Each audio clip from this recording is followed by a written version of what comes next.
Kenapa kita perlu mujizat Tuhan? Karena ada begitu banyak persoalan yang tidak bisa diselesaikan secara hikmat manusia. Butuh kuasa Tuhan. Ada begitu banyak penyakit yang gak bisa diselesaikan secara medis. Butuh mujizat Tuhan. Saya mau bagikan ada 3 hal. Bagaimana kita meraih mujizat yang nyata dalam kehidupan kita. Yang pertama, jangan pernah batasi kuasa Tuhan dalam kehidupan kita. Jangan pernah batasi kuasa Tuhan oleh akalmu yang terbatas. Jangan pernah batasi kuasa Tuhan oleh karena penyakitmu yang gak pernah bisa disembuhkan. Jangan pernah batasi kuasa Tuhan oleh karena persoalan yang menumpuk dalam kehidupanmu. Jangan pernah batasi kuasa Tuhan oleh karena kesulitan yang kita hadapi. Dia adalah Tuhan yang maha besar, omnipoten. Dia adalah Tuhan yang maha tahu, omniscience. Dia adalah Tuhan yang maha kuasa. Dia adalah Tuhan yang tidak pernah gagal. Mungkin setan pernah berkata di dalam dirimu, penyakitmu gak bisa sembuh. Persoalan hutangmu gak akan pernah diselesaikan.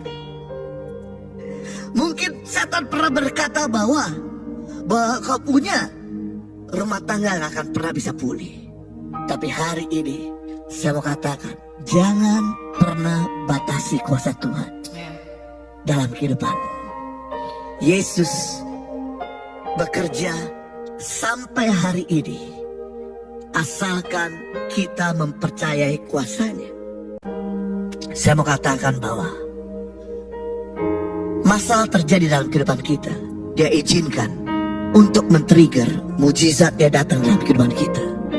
Berarti masalah kecil, mujizat kecil. Masalah biasa, mujizat biasa. Tapi masalah besar, mujizat pun menjadi besar. Jadi kalau kau pengen lihat mujizat yang besar, bersiap-siaplah untuk melewati badai yang besar. Kau usah jauh-jauh. Apapun yang terbatas ketika ada di tangan Tuhan, pasti akan jadi luar biasa. 5 roti 2 ekor ikan ketika ada di tangan Tuhan, maka bisa mengenyangkan 5.000 laki-laki dan sisanya 12 baku.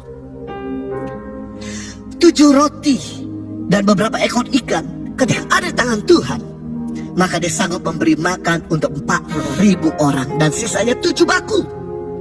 Lazarus yang sudah mati 4 hari secara medis tidak mungkin bisa hidup karena cairan di otaknya sudah kering. Tapi kuasa Tuhan bisa membangkitkan Lazarus yang mati menjadi hidup. Hal yang sama, mungkin persoalanmu yang sepertinya tidak ada jalan keluar, Dia sanggup untuk memberi jalan.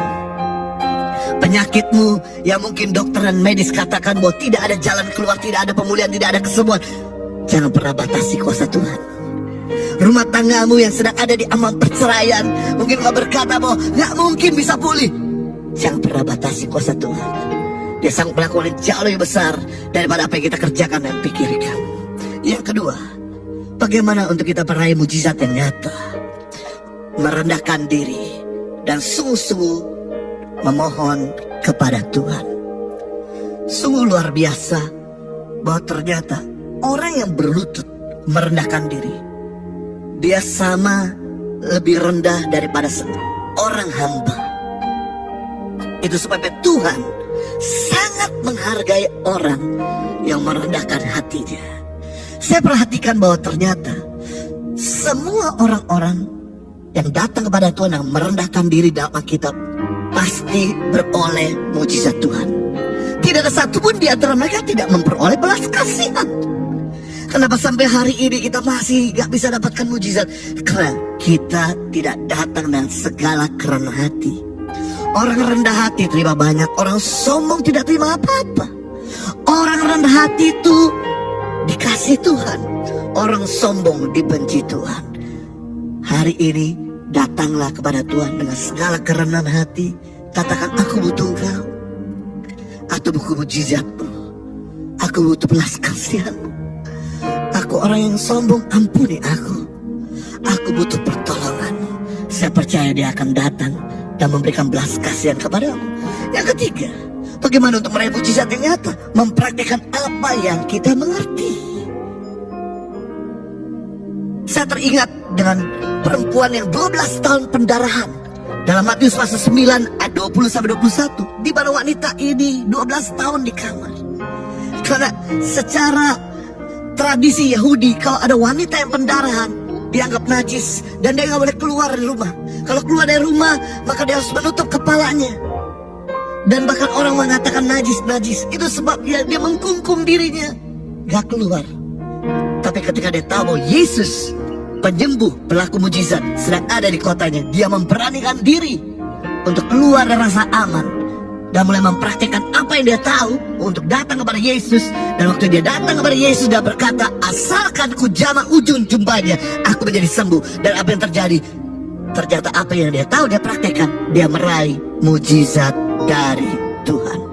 Kenapa kita tidak pernah menerima mujizat? Karena kita nggak pernah mempraktekkan apa yang kita mengerti. Iman tanpa perbuatan pada hati mati. Sama seperti tubuh tanpa roh tidak akan pernah hidup.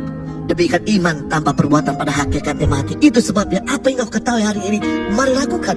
Kalau Tuhan katakan ampuni musuh-musuh, mari, jangan batasi kuasa Tuhan, praktekkan, ampunilah musuh-musuhmu, maka mujizat semua akan terjadi. Mungkin kau mengerti bahwa doa mendatangkan mujizat. Hari ini serang jatuh pada kita dan berdoalah kepada Dia, berharap kepada Dia. Mungkin engkau mengerti bahwa dengan bertobat mendatangkan pemulihan. Mari datang kepada Dia dan jangan berbuat dosa lagi.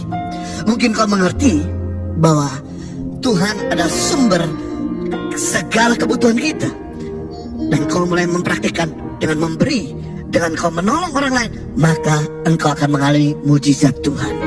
Itu sebabnya hari ini sekali lagi kita datang merendahkan diri, memohon, menyembah Tuhan agar Dia mencurahkan mujizatnya dalam kehidupanmu.